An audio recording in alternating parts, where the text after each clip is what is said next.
Hi everyone, this is Nathan from Snap and welcome to another of our Snap XMP webinars. Today we're going to be looking at the first release of our dashboards. It should take about 30 minutes and as ever there's plenty of resources available on our support hub which I'll be pointing you to at the end. The idea of a dashboard is to get a quick, visually pleasing insight into your data. So the first thing we need to consider is what the data is that you actually want to display. Think about the questions that you have in your project, the type of data that you will produce and how that data is best displayed to ensure that you tell your story, that you're selling and you sell it quick. Essentially, don't overcomplicate things. Perhaps sketch out a paper plan before you dive into actually building it online. Once you have a plan, it's then time to start adding your analysis to the dashboard. You'll see that it's so quick and easy to move things around, so at the stage of actually adding the analysis, you can be fairly slapdash in your creation, and we can then tidy it up afterwards. Once the general content is on the page, we can then think about more about the overall look. The layout in terms of your rows and columns, adding your logos and images to brand it up, and breaking it out into different pages so that you can see the information more easily. As mentioned, we're aiming for something which is simple to view and quick to interpret, so we need to make sure that we're not overwhelming them with content. And to finish off, we'll look at making sure that your dashboards are available to your colleagues, clients and shareholders through this sharing feature. Okay, let's head into the software and look at how some of your projects could be set up. Going to be working in the webinar folder today, and I've got a course evaluation survey for my initial demonstration. It has 176 responses. It does look a little odd as it appears to only have 8 participants, and that's just because I was using this survey for one of my recent email invites and reminders webinars, so that was just a small sort of dummy database that I uploaded. Anyway, I'm going to quickly run through a live survey, and I'm going to do that using a different tab.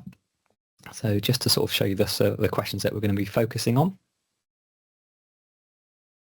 So we have questions about when the survey took place, who your instructor was, rating them on sort of opposing scales.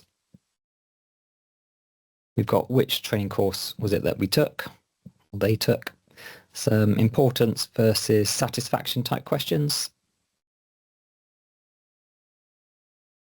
Towards the end, we then have a demographic section. So sort of your general sort of age and gender, etc., etc. But let's head back into Snap Online, and I'm going to go straight into our new dashboard feature. So you can see it opens up straight away into one of the dashboards that I've already created. I've actually got 2 to begin with to show you, but I'm going to start off with the course evaluation dashboard. So this is one which I based or created previously for you, so we're going to just sort of run through that. It's currently in preview mode, so we may as well sort of have a look at that to begin with. And you can see that it was last updated at 1:45 p.m. So I have got the opportunity if I wanted to refresh the data, but there isn't actually any more data to collect at this stage. But looking throughout the preview, in fact, I'm just going to make it full screen just to give you a bit more space to view it.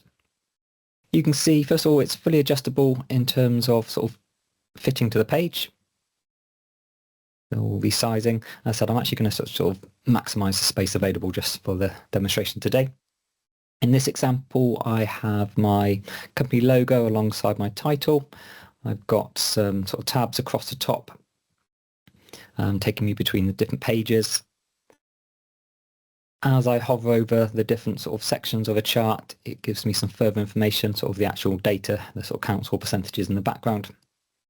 But if we move into edit mode, we can then have a little bit more look at how this was actually made up. So clicking around the screen, it's basically a mixture of sort of rows and columns. So you can see I can resize things into different columns. I can drag things around, so I could just literally swap those 2 charts around if I wanted. I'm just going to undo that. As I said, I can resize it. Just worth bearing in mind, things will automatically float up to the next available area. So if I try and drag this down now, you can see it's going to float back up to the top. So in some of my examples today, you can see I have got what's known as a spacer, and that's just to allow me to sort of position things exactly where I want them to be. So there's a title there, there's then a spacer there, just because I wanted my title to be a little bit lower down in comparison to my image. And the tabs across the top, these were created with the use of page breaks.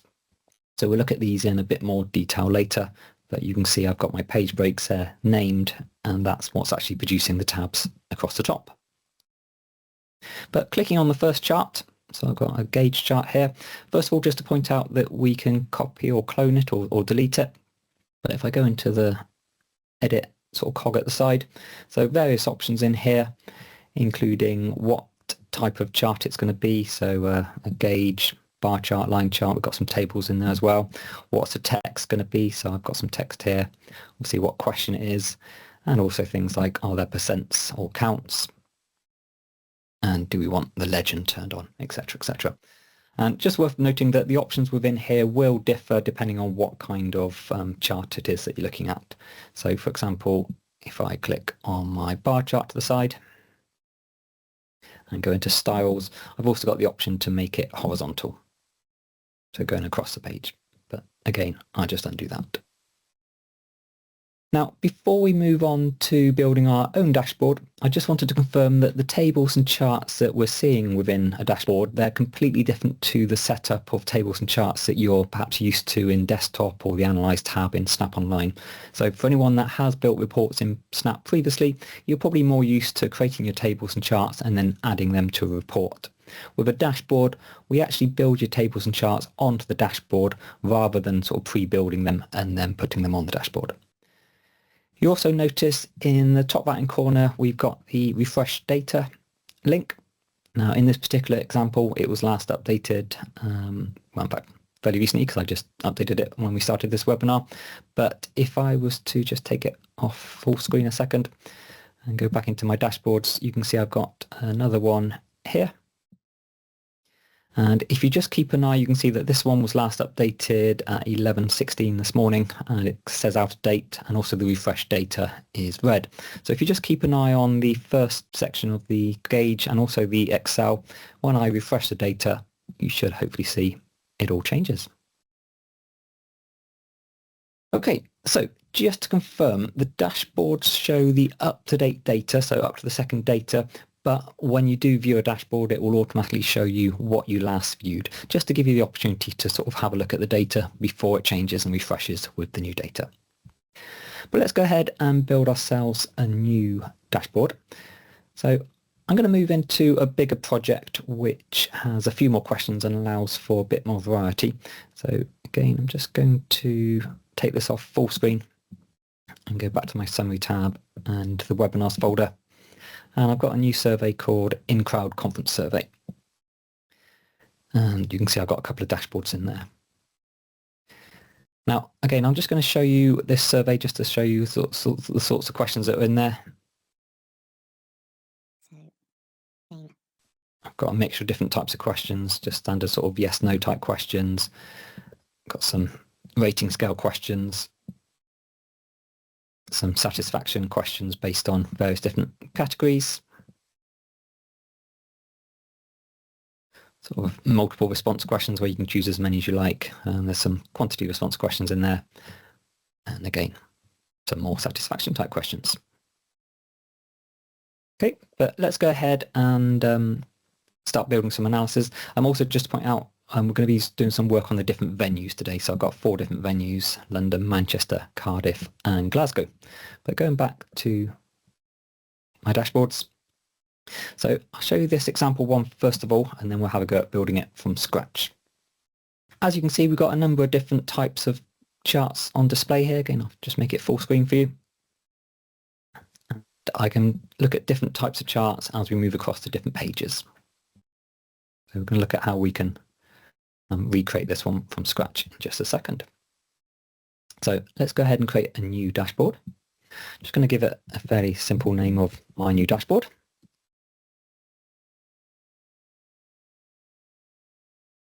And before we jump into adding the content, I'm just going to move down to the dashboard properties. which is where we can turn on things like the grid lines, and that's quite useful when you're trying to line things up in the sort of design window. And it's also where we can specify how many columns we're going to have. So you can see there's different columns in there. Now, personally, I'd recommend leaving it on 12 columns, as 12 is divisible by 12, 6, 4, 3, 2, and 1.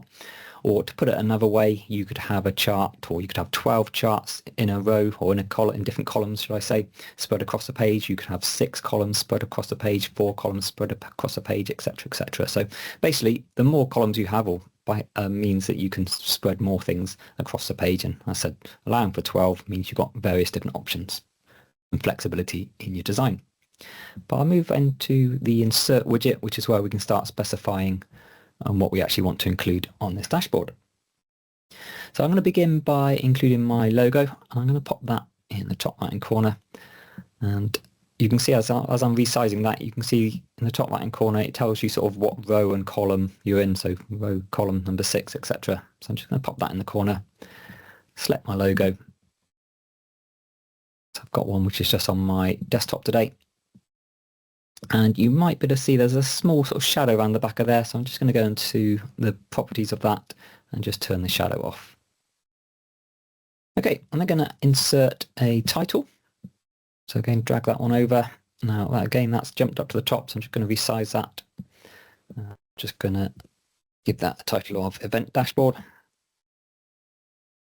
Going to make that size 36. And as I said, we've got the, by default, I might want to drag that down, but as I drag it down, it's going to jump to the top. So that's where we might want to pop a spacer in. And then I can just drag that as I decide is best. Actually, just make it all a bit smaller anyway.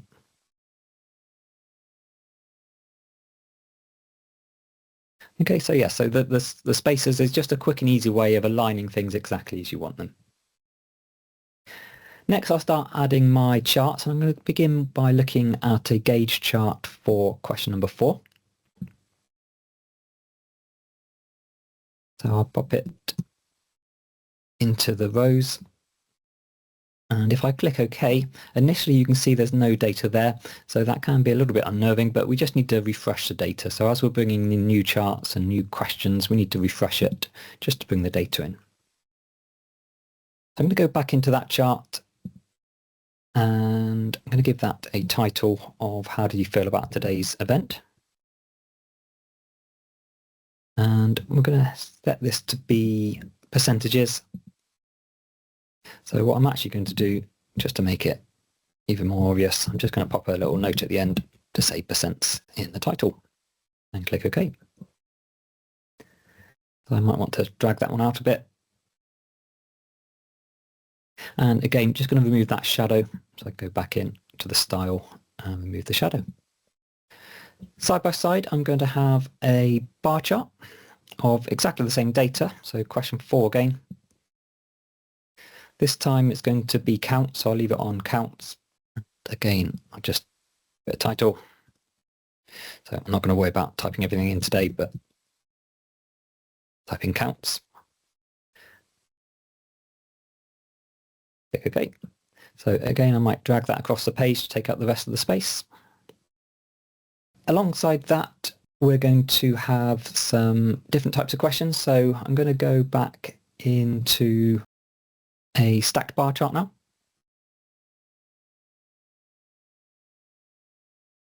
And this time we're going to look at a number of different questions. Actually, in fact, there are actually 3 derived variables, V5A, B, and C.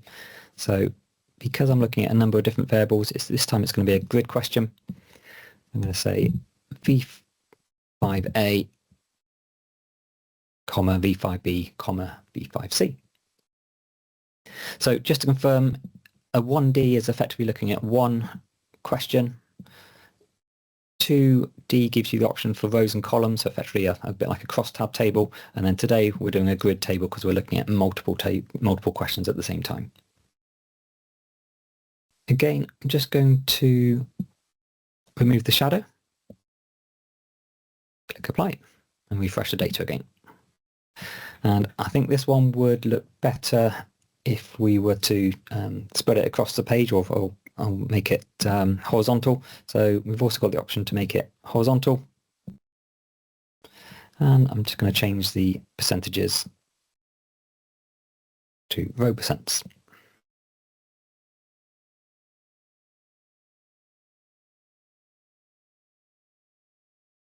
Okay, in this example that we're doing today, I'm going to be splitting this across different pages. So next we're going to have a header. So I'll just again drag that one down. Give it a header of detailed breakdown. And I can spread that one across the whole page, or I could just leave it wherever I wanted, but just to sort of demonstrate, if I drag it across the whole page, what I can then do is go into the alignment and make it center aligned. I'm actually going to have another header at the top as well, so I'm going to clone that one. And then I'll drag that one up to the top. And the initial one is going to be key indicators. And then below on my second, what will effectively be my second page, I'm going to have 6 bar charts. So I'll drag the first one down. I'm going to be looking at the individual charts of question V5A through to V5F. So V5A. I'm going to give it a name of speakers.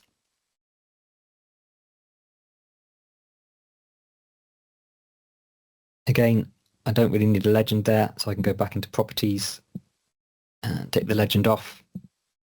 Likewise, I could go back in, take the shadow off. Okay, so I've done the first one. I'm going to do another 5, so easiest way to be honest would just be to clone that first one. Change it to the next question, so V5B in this case, and the next one is going to be workshops. Clone it again. Do it for C, and it's going to be networking opportunities.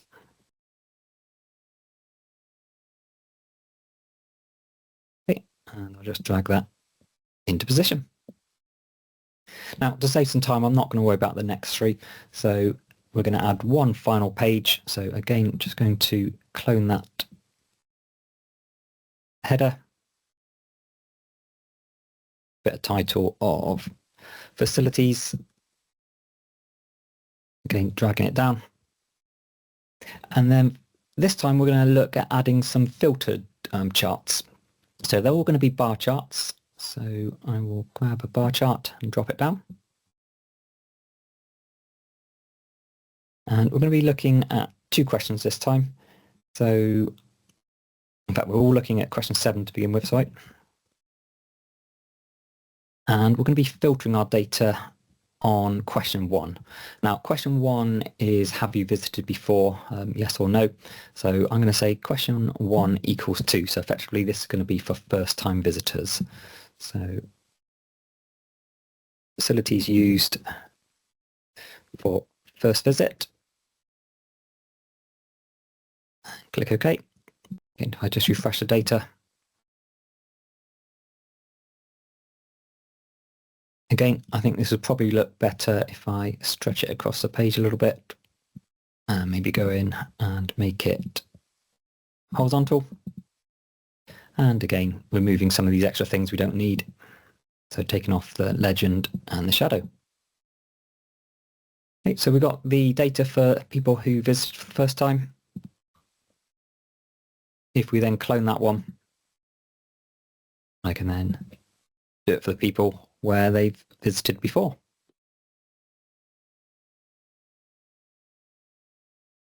So we can look at 2 different charts where they're filtered differently, or I'm going to create one extra one at the bottom, which gives us a chance to compare the newbies with those people that have visited before. So this time, one final one. So this time it's going to be a 2D chart. So looking at question 7, so which facilities, but this time breaking it down by question 1, which is, was this your first visit or not? So I'll give it a title again of facilities used I visited before. Again, going to look at the percentages. So we will look at column percents. and apply that one. Okay, this time we're going to drag it all the way across the page. And I'm going to set it to go horizontal.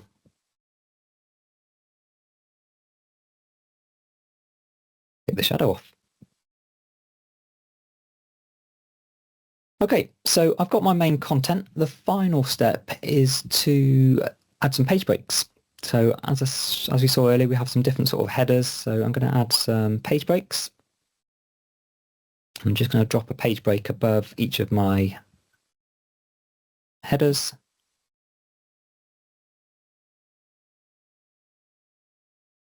And then we can activate those page breaks using a select page option.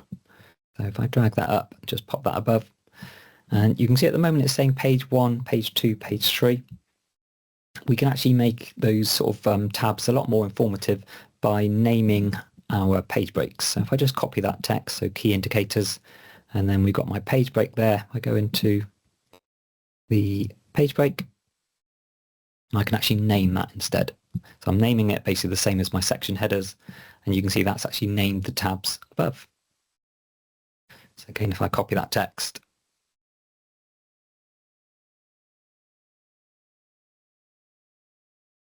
final one is facilities.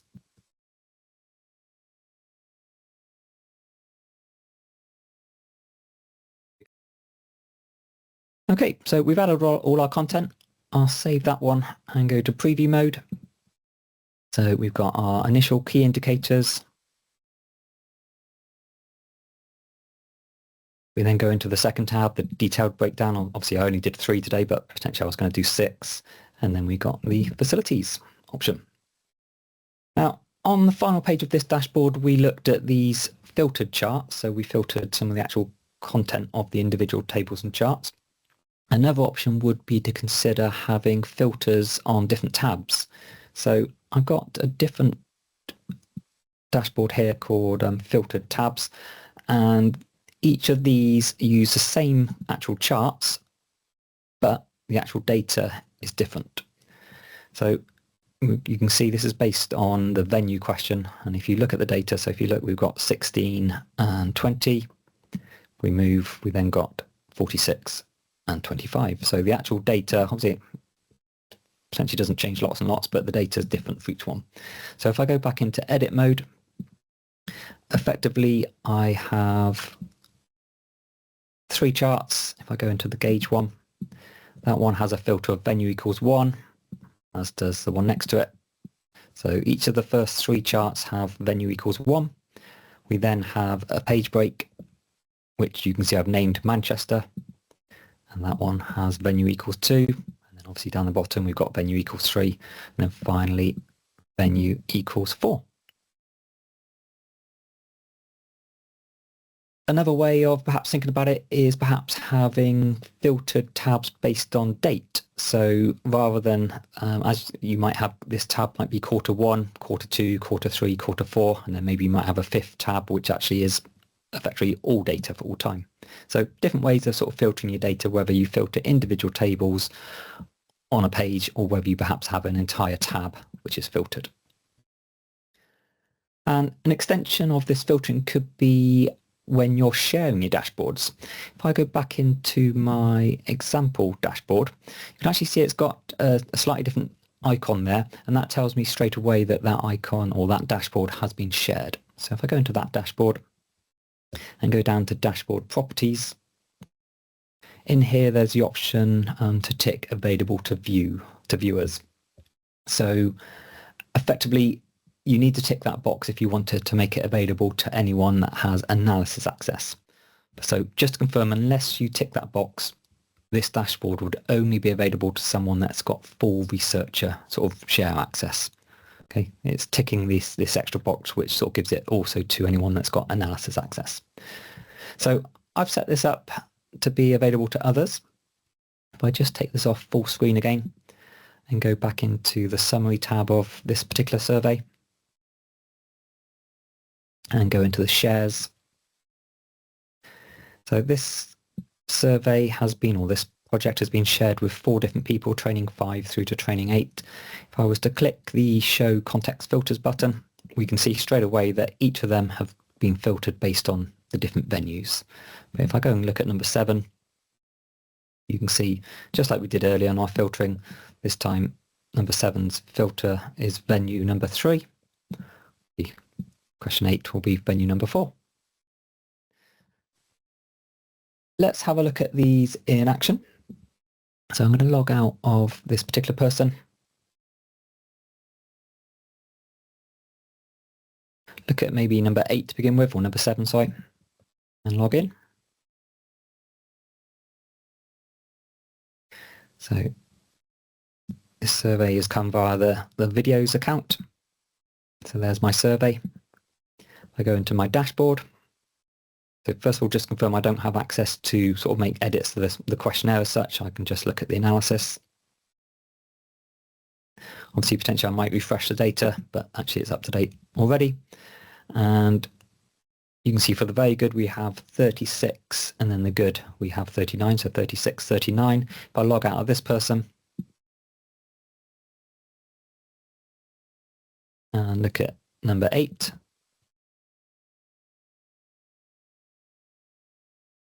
just jump straight to the survey. So previously had 36 and 39, we've now got 13 and 17. Okay, that's everything I had planned to show you today. As you've seen, your dashboards are only going to be as good as the variables that you've got in your survey, so you do need to consider what questions you're asking when you design your actual survey and how you're asking those questions. You saw today that I used some derived variables to simplify my analysis in terms of positive, neutral and negative, rather than sort of the original sort of 5 or perhaps even 10-point scale. We've looked at adding the main content to your dashboard, discussing the use of columns and spaces to add with your design. And we've used a tab layout to break the dashboard into manageable sections. After all, a dashboard should be quick and easy, and you should be able to view your data in a matter of seconds. And we just finished off looking at filtering, whether that's filtering an individual table and chart, or perhaps filtering an entire tab, or the entire dataset being filtered via the sharing tab. As mentioned at the beginning, this is just the start of our dashboard story. We are currently working on the next iterations of it, and we're going to be adding some additional functionality over the coming months, and then most probably further advancements beyond that. On screen now there are a few QR codes which will take you off to some of our support hub pages, including a 6-minute cut down version of building a dashboard from scratch. If you have got a spare minute or two, I'd be grateful if you'd complete our short survey about today's webinar. This can be accessed via the QR code on the right, as well as accessing the chat area of this Teams call. You will receive an email in the next day or so with a recording of today's video, as well as the resources and a link to the feedback form. Thank you for joining us today, and we will hopefully see you again soon.